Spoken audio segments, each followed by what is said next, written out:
Laruga, welcome.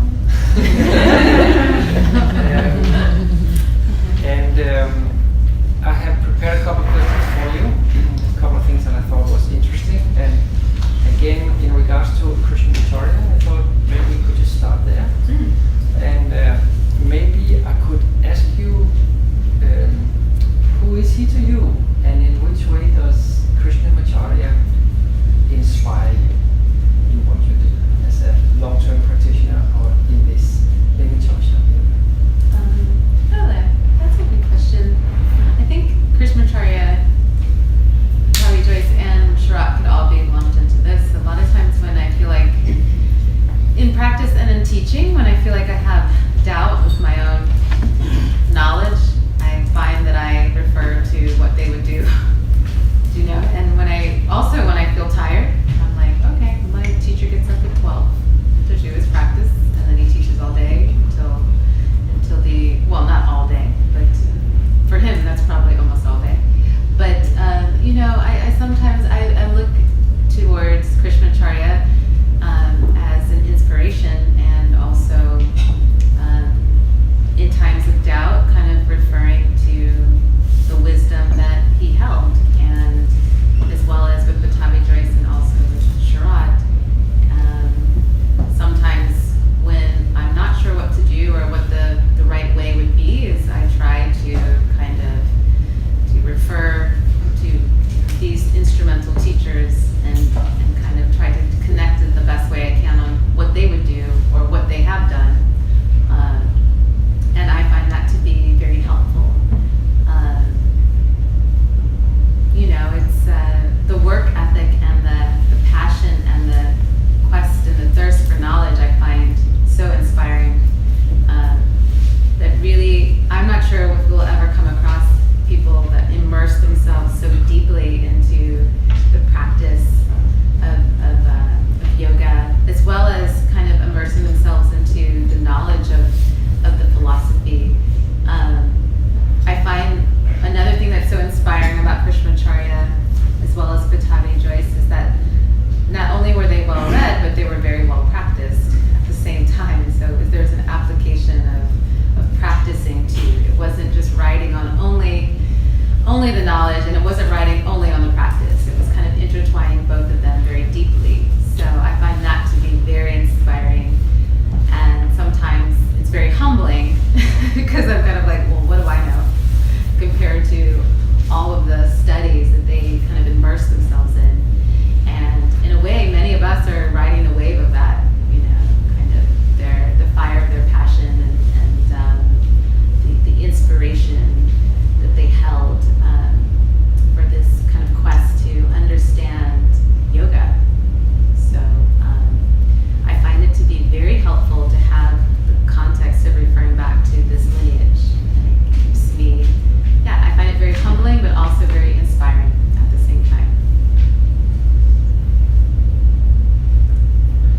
So you're talking about lineage as an inspiration, as something that is helpful, something that you draw into on a bad day, on a tired day, and so forth. So on the other hand, it seems to me that for many people, lineage is a restrictor. Mm-hmm. That if you pursue this particular lineage, then Batavi Joyce and Sharat, they're very much proponents of one teacher, one method for a long time. Mm-hmm. And they sometimes almost ridicule, the sadhaka, the yoga practitioner who does many different types of yoga. But here in the West, there's so many people, they like to do that. Mm-hmm. They like to do Ashtanga yoga on Monday and Vinyasa yoga on Tuesday and spinning on Thursday. So what do you tell your students when they come to you and they say, but am I supposed to do the same thing every day, and I cannot choose what I want to do, you have to tell me what you want to do? And when lineage is perceived sometimes more as not such a positive thing as you make it out to me. Yeah, that's true. Sometimes there's some criticisms in regards to that. I kind of think of it as for one, it's a commitment, and two, I think about it's a little bit like a marriage. That's how I kind of see it.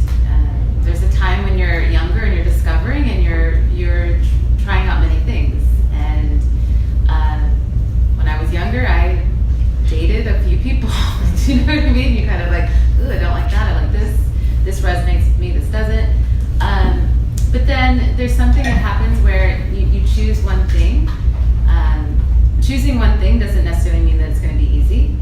If anything, it means it's going to shine a mirror on you, and you're going to have to go inside of that, and you're going to have to look at yourself more honestly. I find that to be true in a relationship too. Like it's kind of easy to be like, oh, it's getting tough, let me move on. And that can be the same in a practice. So sometimes the yoga doesn't really start until we hit up against our first obstacle, and sometimes that's true with a relationship. So you hit up against your first obstacle, then you haven't really dug really deep. I remember even with friendships, there's some friends that we kind of had a more surfacey relationship, and once we had our first conflict, it's almost like, and we got through that conflict, we went deeper. We went deeper into understanding each other better. And I found, not that you look for conflict, but I find it interesting that there's a sense of kind of going a little bit deeper, going beyond the superficial layer that sometimes we're kind of attracted to. But that's not necessarily where we need to stay. So, this sense of picking one thing, it's really the sense of going deep down to the bottom of something, and working through the difficulty. Even boredom is a block that we have to look at, because sometimes people think of it, the same practice, the same sun salutation, the same standing sequence to be essentially boring. But that's another block we have to look at. That's something else that's another excuse that kind of blocks us from understanding the depths of what this method is trying to bring about. And I this sense of commitment is really, and it's, for me, I see it as following through. And I understand that maybe it doesn't come so naturally to other people. I don't know if I'm the best person to answer this question, but I feel like commitment was never something very hard for me. I tend to be all in or just totally disengaged. That's kind of how I am. It's just, and that's how it was with Ashtanga. It was just kind of like, I just kind of reconciled very early on that this was going to be a lifelong practice. And it definitely hasn't been easy at all.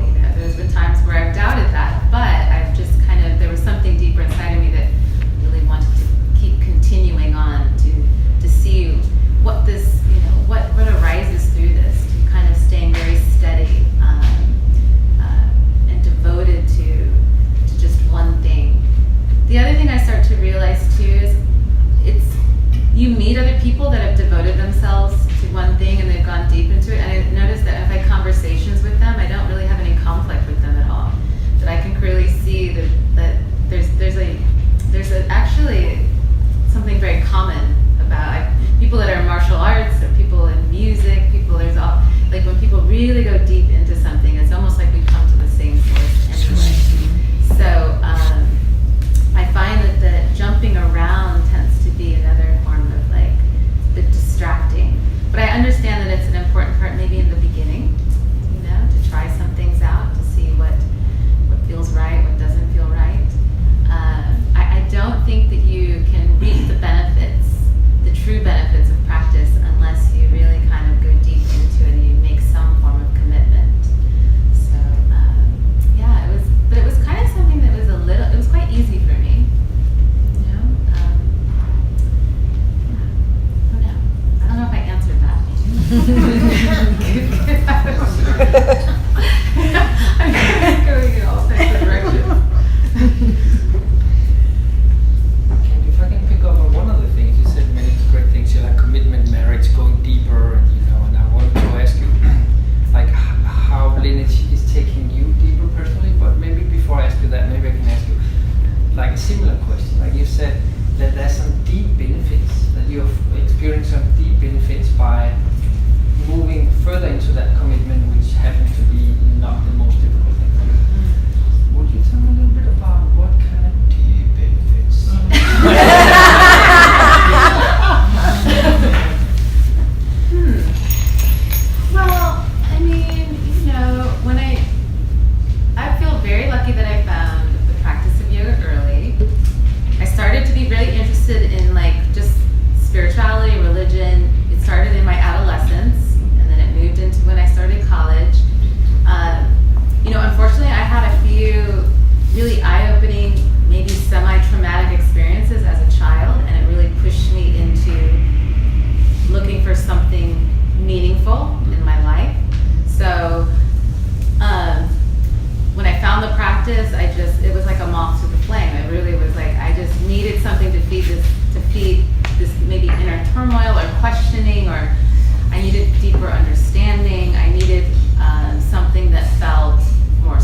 the intensity of practice was a little bit more.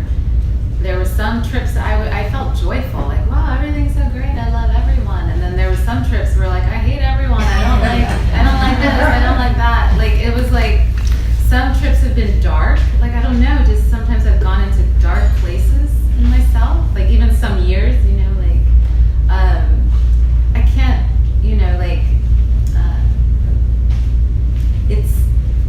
I think through the context of, also I read a lot too. There's times that I've read a lot about spiritual thought, so I knew that there would be parts that would come up inside of myself that wouldn't be easy, but I think there was something, a part of me that was inspired by seeing, just trying to find some type of light. Now, I'm not trying to make it super heavy, but my personality, I'm quick to laugh, but I'm also quite melancholy. There's a part of me that's very like, I don't know how to explain it. I can be very melancholy too.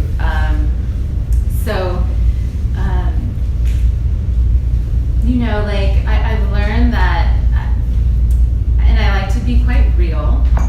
I like there to be honesty. I want to be really honest with myself. I think that's so important.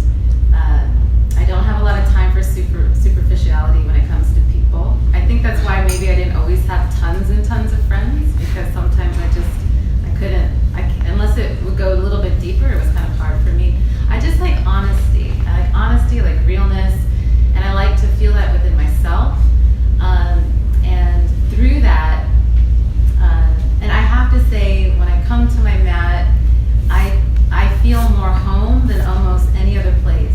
You know, I always felt a little bit like I didn't quite fit in when I was growing up, even in my own family, even in my, you know, so, you know, coming to my mat was really a home for me, and I would just pour all my energy into it. I don't know, it was something that I actually feel quite close to God when I'm on my mat. I know some people say like, oh, asana this, some people poo-poo asana, but for me, my heart comes alive when I'm on my mat.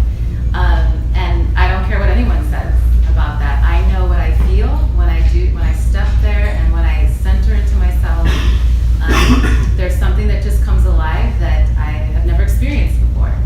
So, but it's not always that way, not all the time. So these deeper aspects are so hard to explain, because in a sense, it's trying to explain something that I can't even put into words. I don't even know where to begin. I feel like I've touched on some things at times that I feel so blessed to just even get a mere little taste of it. I think just getting the smallest taste has that's hooked me. You know, it's like, and that's proven to me how potent this is, right? Even a glimpse of what this is, I can feel the potency of it. So I can't imagine if I even got a bigger taste. I think I would be blown away. So that's kind of it's a very hard thing for me to explain. It's really hard. There's just something, you know, being in the space between your inhale and your exhale, the sense of peace that washes over me. But even there's a part of me that I've understood to not be too afraid of these darker areas too. To not just have my head up in the clouds, to also keep my feet firmly planted on the ground. It's like I have to be kind of in contact with both spaces. So, yeah, that's a very hard thing to explain. Hopefully I explained it kind of okay. Yeah? Okay. Yeah. These deeper aspects.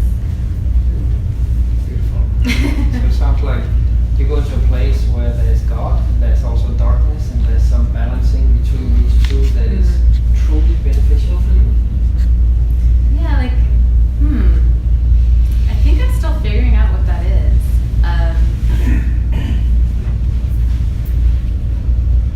I think, you know, there's some things that were troubling, I think, in my past, and I think, too, what I've learned also, to be able to embrace some of the darkness, I understand that there's no place that I can't go, even with, you know, because when I'm in a space of teaching, some students have a lot of things that come up. I will embrace everything, and I always want them to know that there's always a safe space for that. So there's, like, because I'm willing to go in it within myself, I'm also willing to hold that space for other people.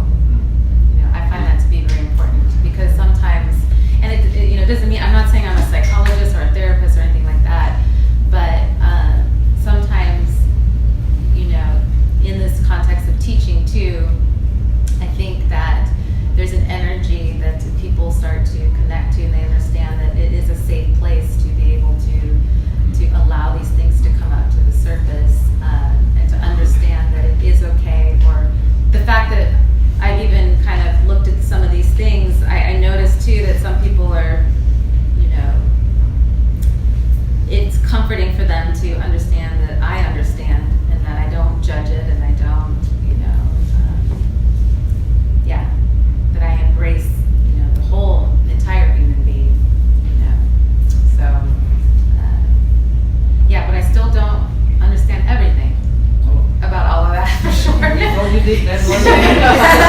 I'm kind of like, no, it's very interesting because it's like a, yeah.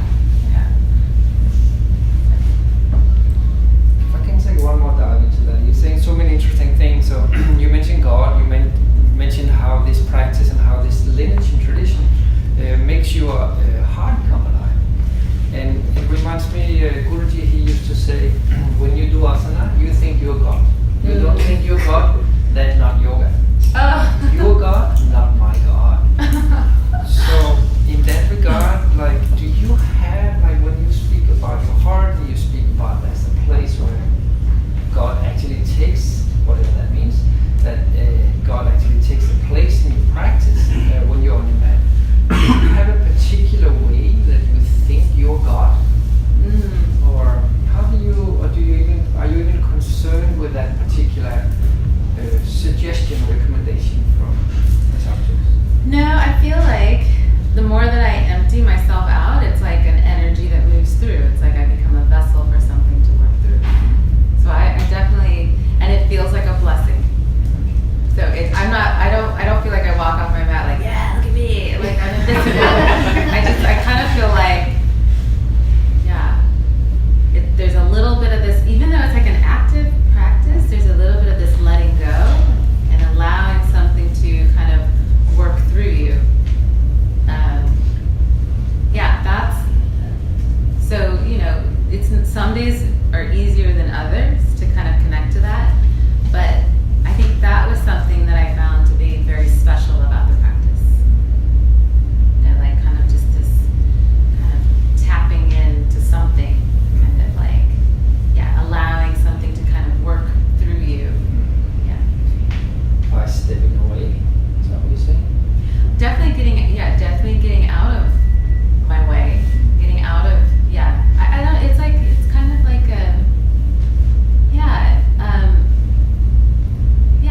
some days are easier than others, but I find that there's this sense of letting go and emptying out and allowing you to be like an instrument for that.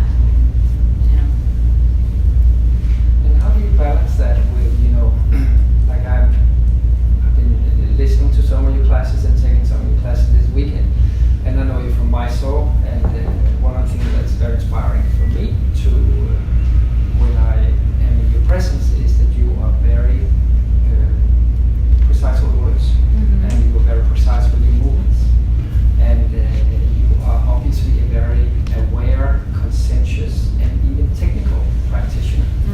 And when I hear you teach now, which is the first time I've experienced that this weekend, I see you the same way when you teach.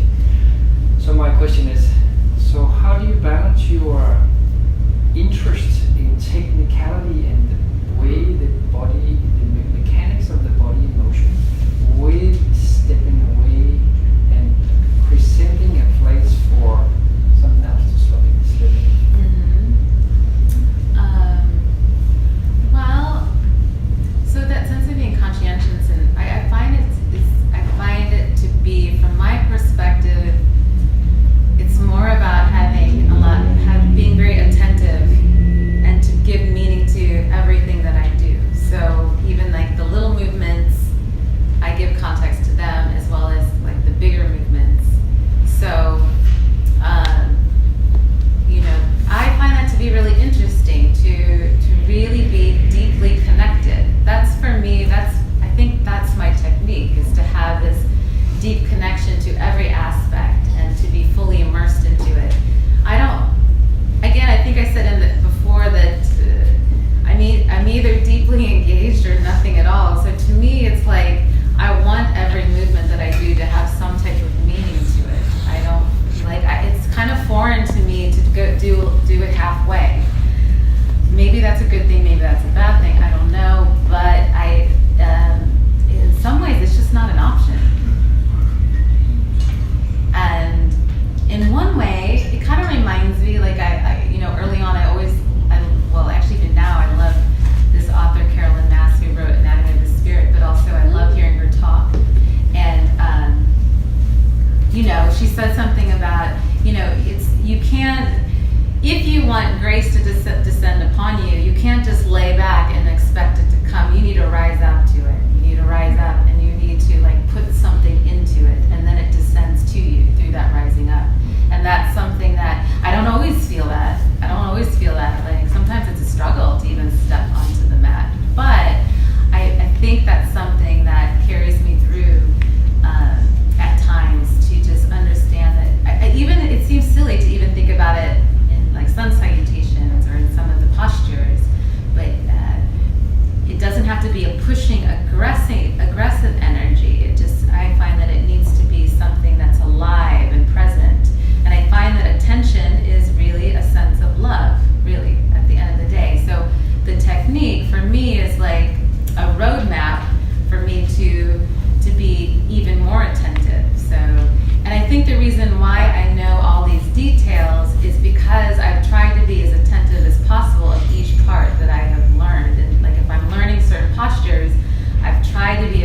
who is he? What does he do for you? How does shut up inspire you? Yeah, like, well, you know, Sharad is interesting. I mean, I'm super, super shy around him, so I'm not one of these people that's like, hey, what's up? You know, like, I'm always kind of like very socially awkward around him. So that's very true. But I think the one thing that I respect about him so much is just his simplicity. You know, like there's just so much simplicity in his teaching. I appreciate that so much. There's not a lot of extra stuff that he throws into the teaching. He just keeps it quite pure. But at the same time, he still brings in this energy. You know, he embodies it in a way. I don't even know if he always realizes that he embodies it, which I find also to be quite special. So, and you know, there's been times when I wasn't, you go through this period of going there, and there's been times I've doubted. There's been times I've also been like, he doesn't really care, or he doesn't really see me, or all these things. And then he always does something that kind of surprises me, where he proves that to be wrong, you know, like some of my thought patterns. One story, maybe some of you have heard it before, but one story that was so funny with him is, this was I think during the course, but so I was, one day, well David can prove this because I was saying something like, I'm not feeling like I'm getting enough support here, and I was feeling very victimized, that kind of low level energy, I'm not getting enough support, I don't think I'm getting what I need, and I was just kind of going on and on in this kind of complaining mode. And then it was so funny, the very next day, I was practicing a posture of Viparita Dandasana, and I was kind of cheating a little bit because I was using the edge of the stage to kind of like push myself and to steady my feet. And then it was so funny because, so Shrat saw me do that, and like from across the room, he yelled at me, he goes, "No support."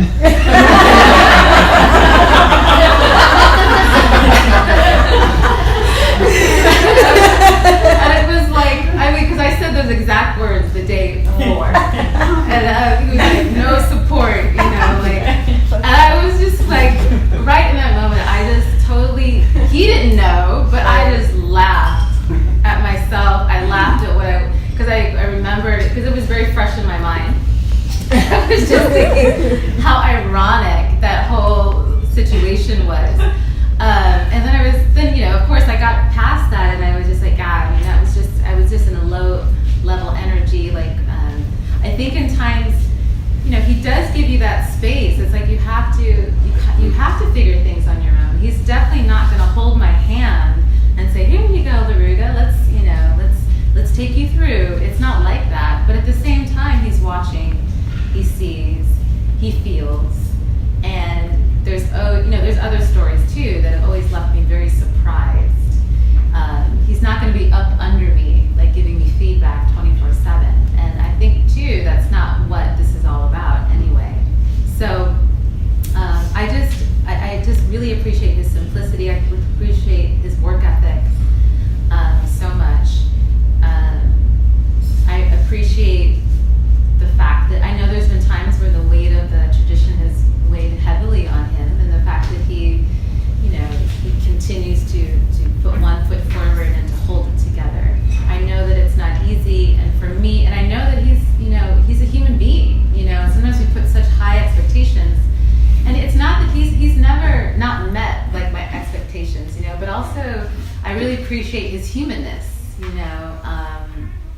and he hasn't disappointed me, he hasn't disappointed me. So, and I think I've also reconciled the fact that I'm just going to see this through. He's my teacher, and even through the ups and downs, and I've seen him in a good mood, I've seen him in a bad mood, and I'm willing to kind of see that through and like stick it out.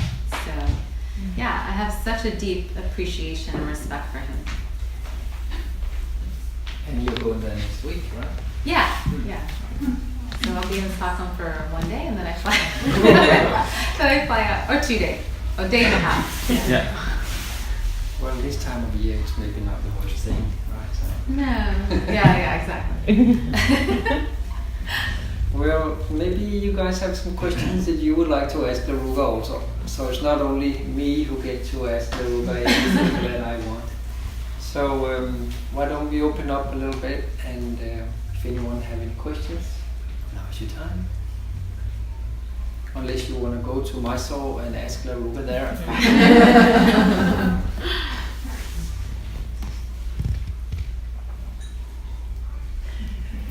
I have a question. How do you deal when you get tight on your shoulders? Mm-hmm.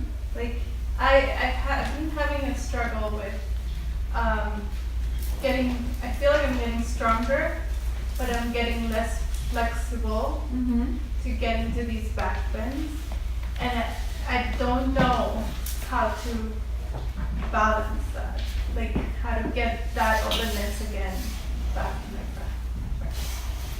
Well, I think there's always going to be an ebb and flow in the learning process of the practice. So I don't know where you are in your practice, but I've definitely gone through that where times where my flexibility is increased and my strength has suffered, I guess, quote unquote, suffered. And then the opposite. There's been times I've gotten stronger and some of my flexibility it seems to be going a little bit backwards. But I think in the end, as you continue to deepen in your practice and become more consistent and through the months and the years, I think it starts to level out in the way that it needs to level out. So, I've definitely gone through that. There's times I've been tighter in my body, there's times I've been more open. And as you learn new poses, as you learn new sequences, it's like your body goes into another calibration. So, when I've deepened my back bends, I've noticed that I've lost a little bit of core strength, and then I have to find a new set point because that opening took place. And the same thing can be said for for the strength. You keep treading forward. Don't get too attached to the outcome. Just keep working into the poses. And you're going to see that things will shift as you continue to go into the practice, learning new poses and things of that sort. Yeah.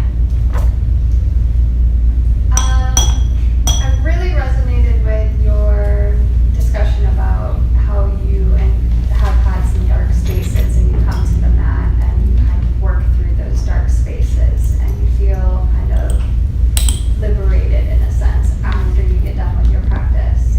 But then as soon as you leave your shala doors, how do you commit to that feeling, or how do you transition into all of these things that are potential triggers in your world and keep still grounded and enlightened towards God with like a crazy driver that cuts you off, or someone that swears at you, or does whatever, and then potentially brings you back into a trigger that brings you back to your dark space, without having the ability to like be on the highway and take out your mat and just calm down for like a half an hour. So how do you feel like you've been able to, I wouldn't say perfect it, but clear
the practice, you know, it's really all there. I mean, there's certain parameters of the practice that are important that we complete. And I find if we complete these parameters, we are less likely to be injured in the future. And then pushing too hard, too soon, too fast is never healthy in this practice. The thing that I tell students is if you don't respect your body and you don't respect the practice, it will break you. And then a lot of times we want to blame the practice that it broke us, but it was really ourselves. Sometimes the teacher might have a hand in it, but also we have to also take care of ourselves at the end of the day. I really acknowledge that when I teach too. Like, you know, I don't try to get power trips and things like that because all of my students are adults. They're paying their own bills. They're taking care of their own children. They have their own careers, and so I really respect that. A lot, you know, if we respect being led into the practice in the right way, I tend to feel that a lot of stuff there prevents us from being injured. But at the same time, working with the tool of the body doesn't mean things are always going to go perfect. I mean, I've busted my ankle walking down a hill.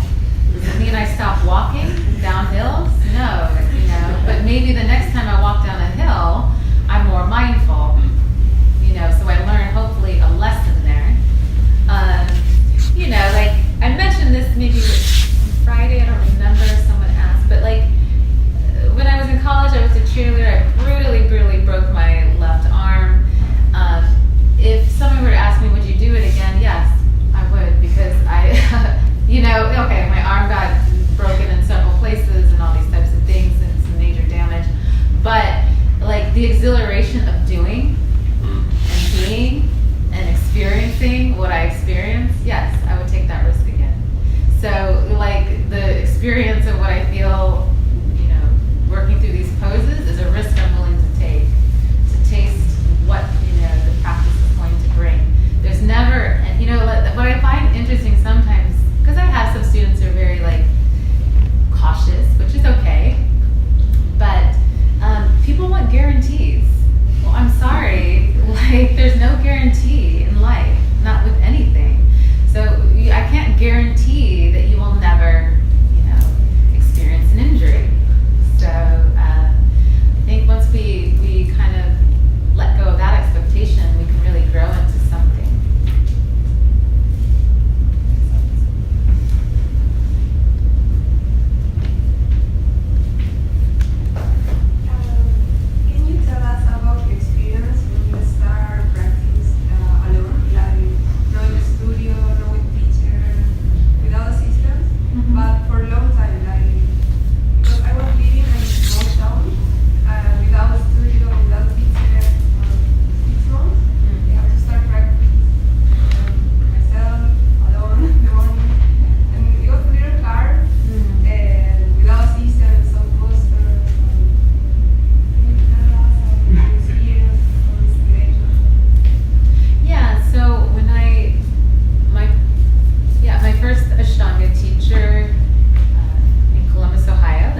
any type of feedback, I would always like grab onto it, and then I would just take it home with me and apply it as deeply as I could. And it can feel a little bit lonely at times, but the other thing is that this kind of inner teacher starts to become awakened within you, which is quite powerful as well. But at the same time, obviously, it's really valuable. And I, of course, you know, when I was able to make the trip to Mysore, that was a huge kind of part of my development too. But I've also can see how I learned so much about going on it on my own too. Like I have a different context than maybe other people. And not to say that it's better, but for whatever reason, that was supposed to be my path. And for you, that's your path now. You know? And so there's, for some reason, that's come about, and there's going to be definitely good stuff in there for you. Yeah. Yeah. I have a question. Okay, I broke this area. Your foot? Yeah, my foot. In a practice. Oh. Okay? Yes. In Dayton, Ohio, 2 hours from Columbus. From where you said no Columbus. 1 hour from Columbus. Yeah, it's 1 hour. 1 hour. Yeah. And now, when I'm going to try, I said, when I wake up, I said, okay, I'm going to do the same asana, I'm going to do it, and I do meditation too. But when I'm going to try, it's something I can't do that. I can do. I don't know how to jump my fears. You understand? Oh, you have fear to do a certain pose. That will, yeah. I have to jump. I know. I know. And I practice meditation. And I said, okay, today I'm going. But when I'm going to something, no, I can't. Well, I think, you know, there's nothing wrong with that necessarily. I mean, it's a process you're going through. For whatever reason, something is stopping you. Maybe it's a good thing. Or maybe you need to investigate what's happening in your mind. Yeah, I'm not sure. I know it's my mind. But Yeah. But it's hard. When you've had a serious injury, it can be hard to start to go into these areas of like working through certain parts of your body that have been injured. So I would say, you know, take littler steps. Don't say you have to do the full pose, whatever that pose is. Like, is it Janu Shasana C? Or handstand. Okay. So I mean, to me, take smaller bites. Don't say that you have to do the whole pose. Maybe do little steps in that direction, and do that maybe for a few weeks or a month, then take another little step.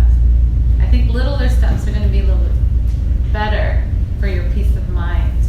You're going to feel a little bit more secure than just kind of expecting yourself to kind of do it. And then when you don't do it and you're afraid, then you start to feel worse. You know what I mean? I think littler bites are going to be more appropriate. So maybe start with foot stand instead of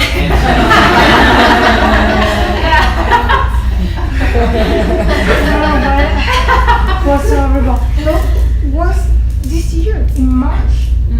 Yeah. Well, it can still be a little bit fresh. Yeah. So, yeah.